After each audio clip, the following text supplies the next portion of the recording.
Section 1. You will hear part of a conversation between a customer and the owner of an IT store. First, you have some time to look at questions 1 to 8.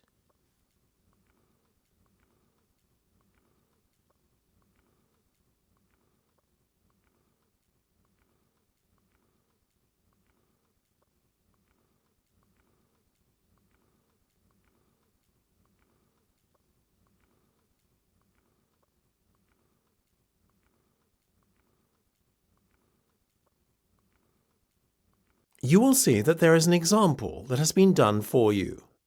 On this occasion only, the conversation relating to this will be played first.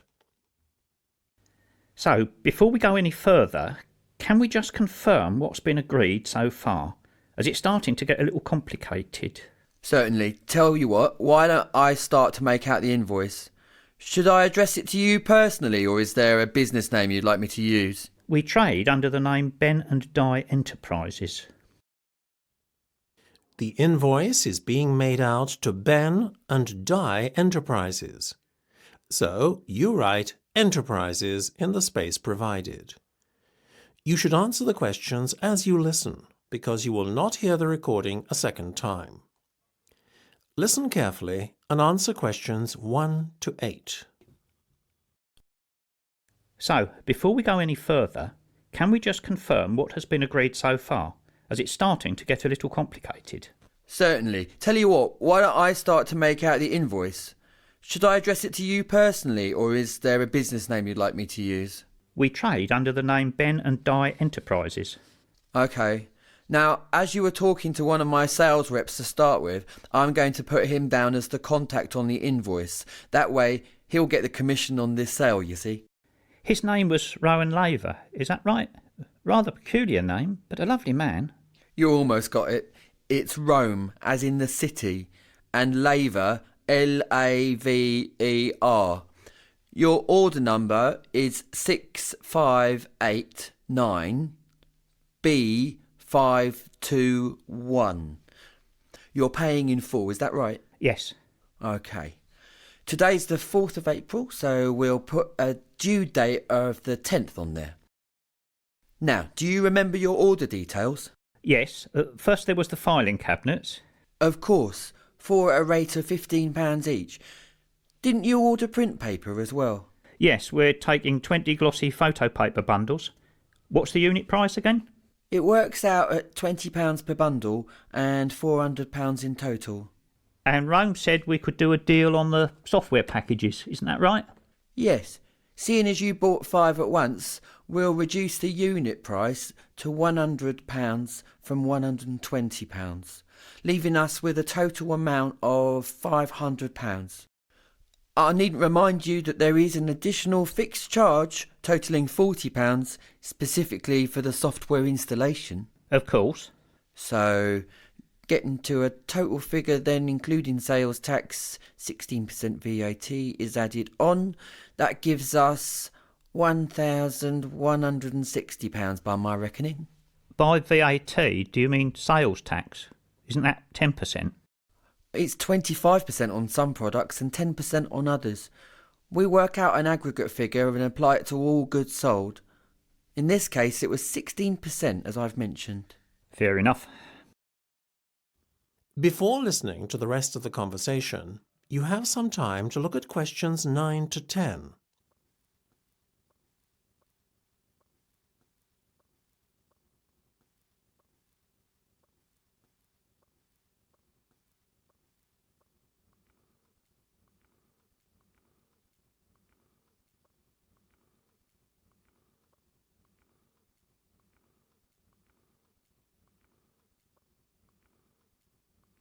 Now listen and answer questions 9 to 10. Listen, I know the due date isn't for a week, but do you mind if I write you out a cheque today? Not at all. You can make it out to me, Michael McCloskey.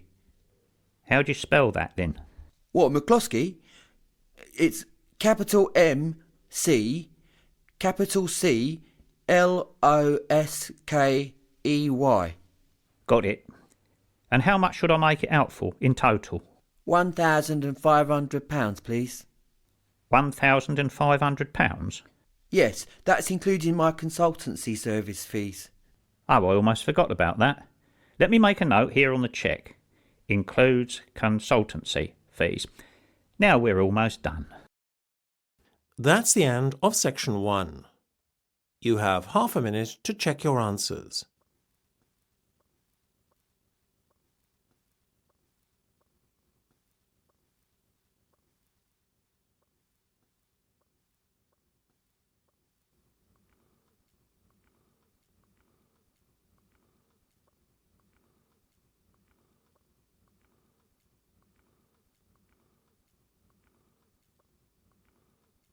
Now turn to section 2.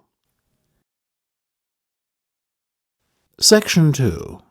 You will hear a tour guide talking to her tour group. First, you will have time to look at questions 11 to 16.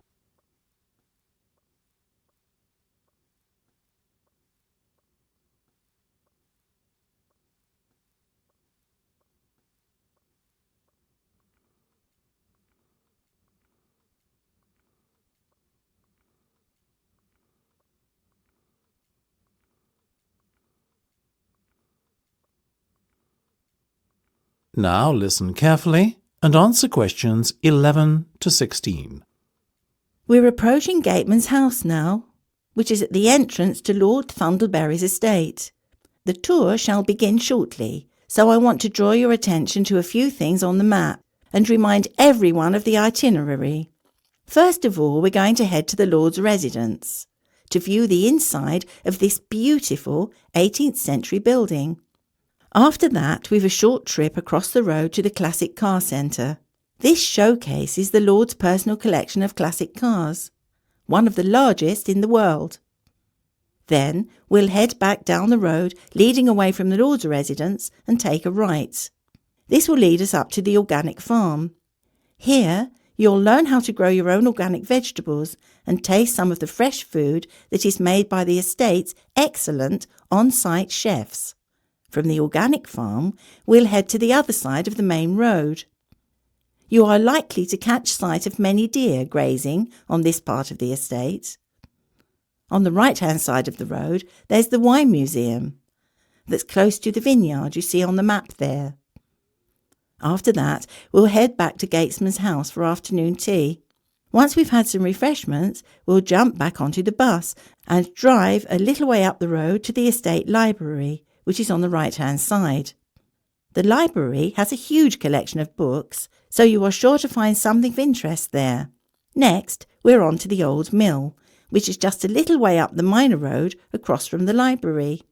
Finally, we'll continue on up the minor road until we come to the Great Waterfall. This is a spectacular feature of the estate and one of the largest man-made waterfalls in the British Isles. It won't fail to impress, I can assure you. Before you hear the rest of the discussion, you have some time to look at questions 17 to 20.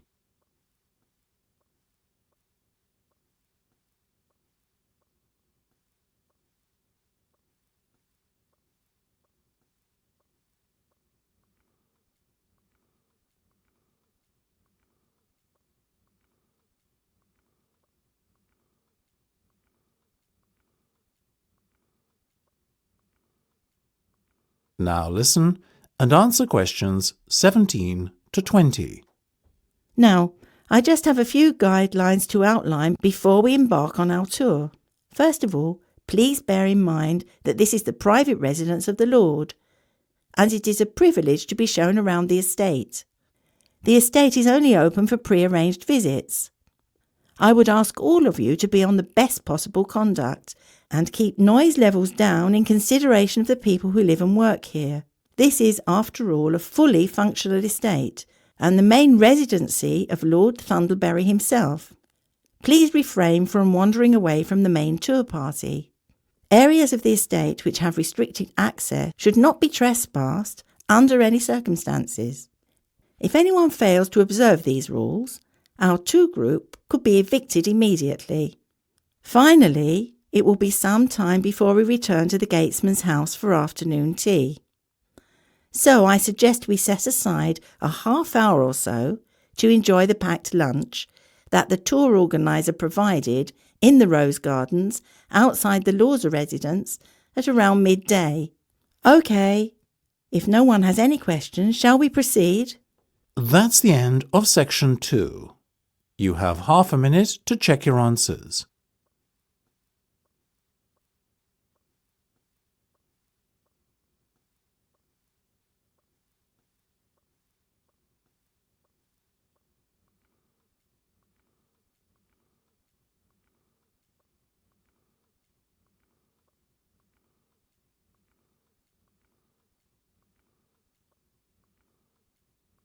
Now turn to section 3. Section 3.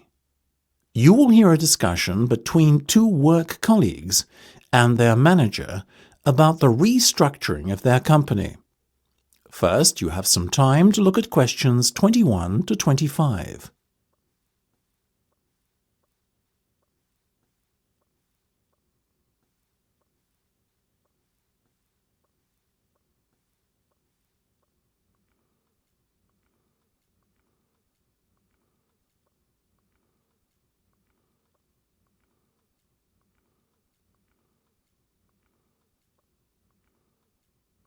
Now listen carefully and answer questions 21 to 25.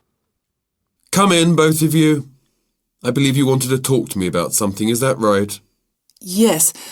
Basically, all the staff are concerned about what the restructuring of the company is going to mean for them. None more so than myself and Nam, as we are the newest members. As I said to all staff at the meeting last week, there's no cause for concern. There will be no compulsory redundancies. All redundancies will be on a voluntary basis. Yes, we understand that, but to tell the truth, we just want a little reassurance that our jobs are safe. Look, Anne and Penny, the company isn't going to be short-sighted and let its bright young minds go. Besides, we've already met our target for the number of voluntary redundancies we want to secure. In fact, there's a waiting list. You know as well as I do that the age profile of staff at this company needs to come down.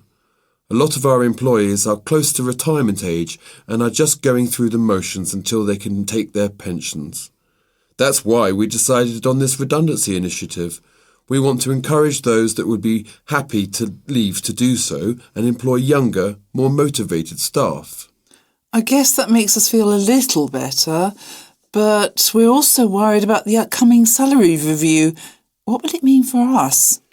Given the fact that the company's motivation for this restructuring initiative is not to cut costs, you needn't be worried that there will be a negative effect on your salaries. We are running a very profitable business and we will reward our top performers in the upcoming review. Both of you fall into that category, so you can expect a healthy bonus and salary increase. Simple as that.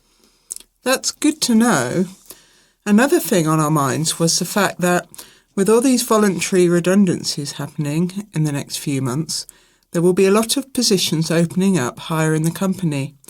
What we were wondering is, will the recruitment drive be an internal or an external one? Obviously, we will recruit internally where possible.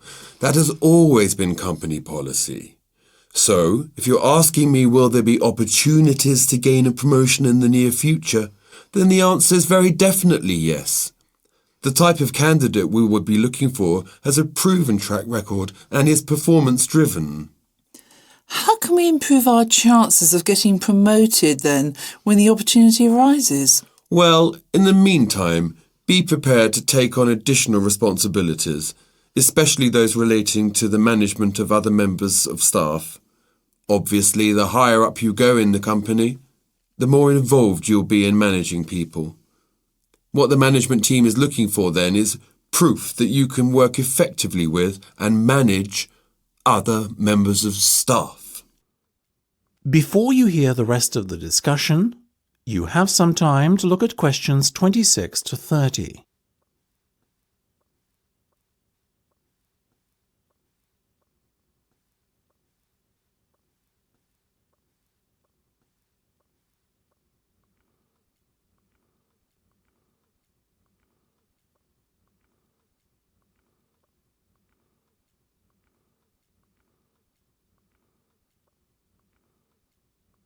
Now listen and answer questions 26 to 30. One more thing. Go on. This project you've given us to manage, is it a test of our abilities? I guess you could say it is a test of sorts, but look at it more as a chance for you to prove yourselves. Actually, now that I have you both here in private, can we talk about that a bit? Of course. OK, Penny, let's start with you. Has the timescale been agreed yet? Yes. You said we have a total of 8 weeks to bring the product to launch. So we've decided to allocate 3 weeks at the beginning to product research and prototype testing. Very good. Then after that, we are going to spend a further 3 weeks formulating our marketing strategy and doing some research and testing on a sample of the target market itself to get some feedback. And presumably the last 2 weeks will be devoted to the launch? Exactly. Now, let's talk estimated costs. Well, you've given us a total budget of £100,000. Of that, we're allocating 50% to product development and testing, a further 25% to marketing, and £25,000 will be spent on the launch. Penny, give me a breakdown of the launch costs, would you? Sure. £10,000 will be spent on hiring and decorating the venue, £10,000 will be spent on promotional work, and the remaining money will be used to pay for catering and administrative costs. I'm very happy with that, to be honest. As I said, you guys should stop worrying. You're doing a fantastic job, so keep it up. That's the end of section 3. You have half a minute to check your answers.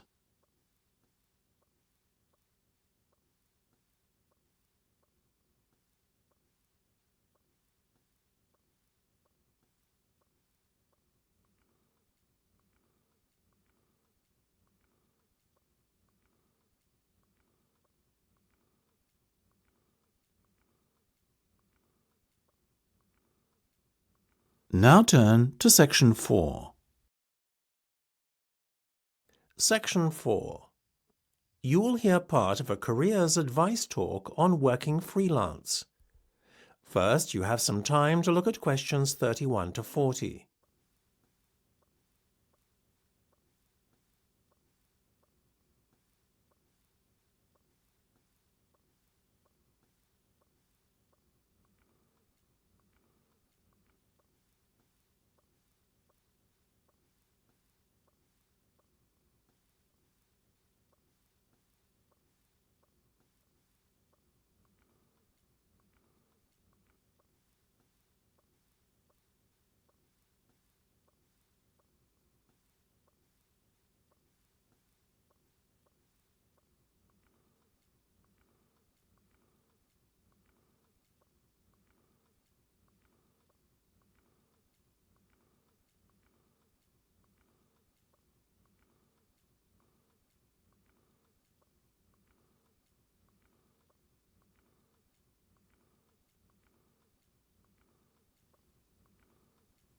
Now listen carefully and answer questions 31 to 40.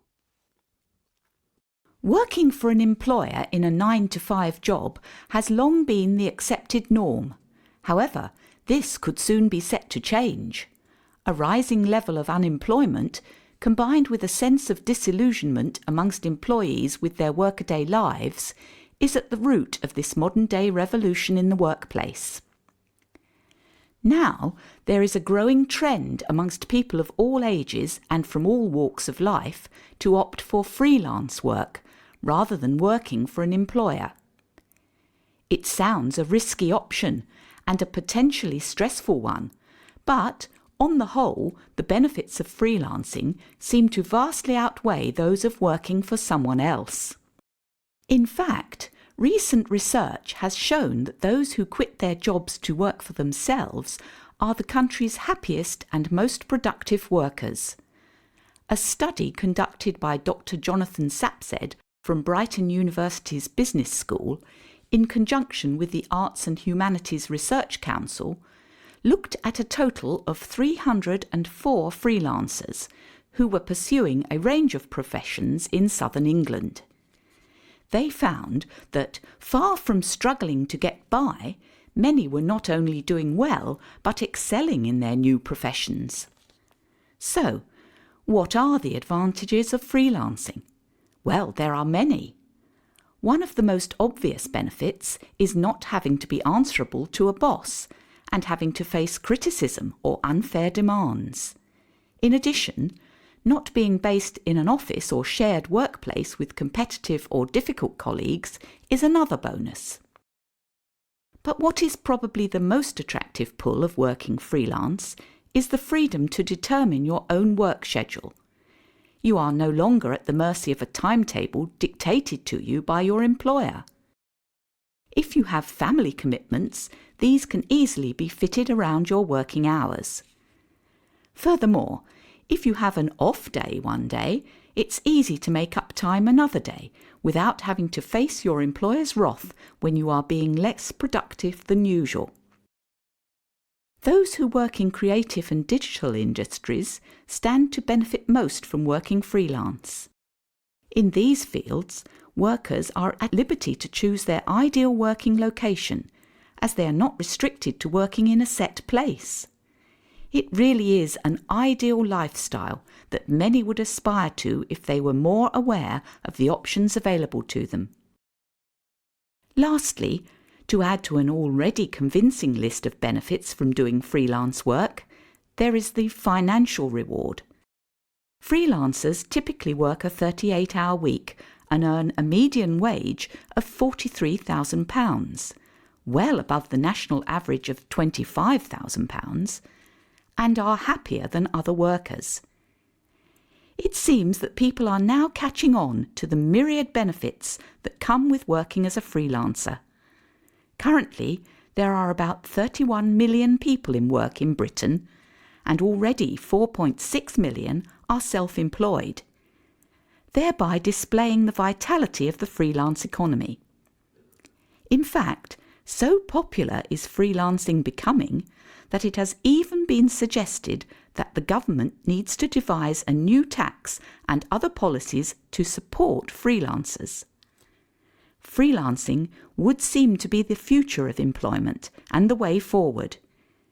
It is certainly well worth considering freelancing if you are doubtful about committing to working in a structured environment and would like more freedom and autonomy in your work. That is the end of section 4. You now have half a minute to check your answers.